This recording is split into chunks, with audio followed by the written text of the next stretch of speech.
Live, this is Alan Jones. Well, good evening. Thank you for being with us. Look, we've got plenty for you tonight that others won't tell you. It is Thursday, the 22nd of April. Let us begin with what well may be, for all its potential ramifications, the biggest story in the world. But you won't be told the whole story. You will hear it here. It's undeniable that much that happens in America finds its way to Australia. We therefore have cause for concern about recent developments. The tone of the administration under Biden and Kamala Harris is at best disturbing. Following 11 hours of deliberation, the jury in the George Floyd murder trial found the Minneapolis police officer Derek Chauvin guilty on all counts. The case was characterised as much by what we know as what we are not told. George Floyd was found by a jury to have been murdered by Derek Chauvin, one of 4 police officers who arrived on the scene during the arrest of Floyd for passing a counterfeit $20 bill. Floyd was known to police with a long history of crime. Between 1997 and 2005, he was convicted of 8 crimes. He served 4 years in prison after accepting a plea bargain for a 2007 aggravated robbery with a deadly weapon in a home invasion. According to investigators, he had entered an apartment by impersonating a water department worker and barging in with 5 other men, held a pistol to a pregnant woman's stomach and searched for items to steal. In 2009, he was sentenced to another 5 years in prison. He had job after job and invariably lost them all. On May 25, 2020, Floyd was arrested after allegedly passing a counterfeit $20 bill at a grocery store in Minneapolis. The jury found he died after a white police officer, Derek Chauvin, pressed his knee to Floyd's neck for 9 minutes and 29 seconds. During the arrest, Floyd was handcuffed and faced down on the street. Repeatedly, while pinned under Chauvin's knee, he stated that he couldn't breathe. The medical examiner's findings were that his heart stopped while being restrained and his death was a homicide. The medical examiner also found that fentanyl intoxication and recent methamphetamine use may have increased the likelihood of death. Plus, he was found to have atherosclerotic heart disease and hypertensive heart disease. A second autopsy commissioned by the family, which did not include a toxicology report, found that Floyd's death was a homicide and that Floyd had no underlying medical condition that contributed to his death. On March 12 this year, well in advance of the trial, the Minneapolis City Council approved a settlement of $27 million to the Floyd family following a quote-unquote wrongful death lawsuit. $27 million. Chauvin's defence claimed the likely cause of death was a fentanyl overdose or a combination of fentanyl, methamphetamine and underlying conditions.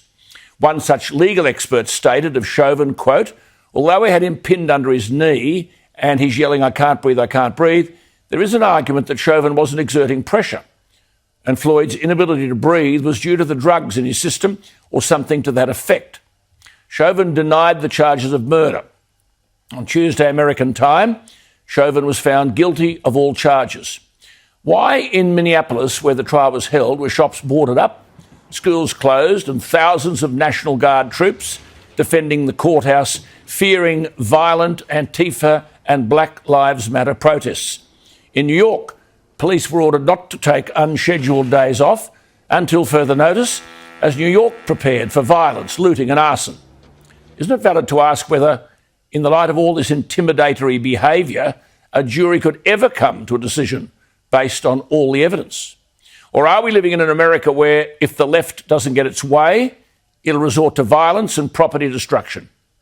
How would you feel if you're a member of the jury knowing that at the weekend a house in California was sprayed with pig's blood? And as Miranda Devine told us this week, adorned with a severed pig's head by protesters who mistakenly thought it was the home of an expert witness who testified for the defence. What is this, if not an attempt to intimidate jurors and witnesses and force the verdict they want? Who cares about justice? And before the decision on Tuesday, the Democrats weighed in. Of course, that wasn't meant to intimidate the jury, was it? 82-year-old Democrat Maxine Waters said last week that if Chauvin was not found guilty of murdering George Floyd, quote, we've got to get more confrontational. What did she mean?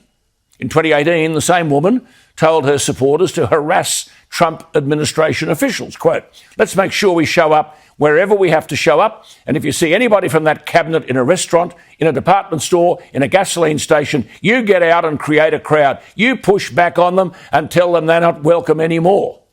Well, she's not around in Minnesota to see the rioting and the looting that she helped create. In Portland, they set fire to an Apple store.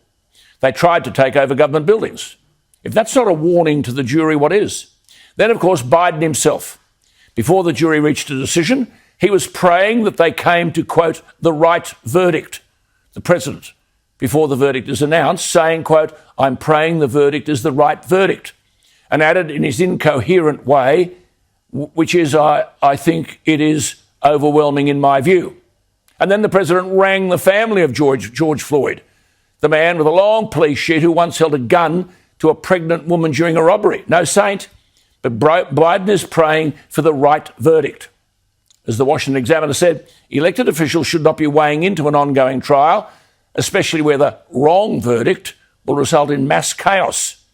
The Wall Street Journal called Biden's comments an outrageous interference with the outcome of justice, which prompted the judge, Peter Cahill, to say that he wished elected officials would stop referencing the case, quote, especially in a manner which is disrespectful to the rule of law.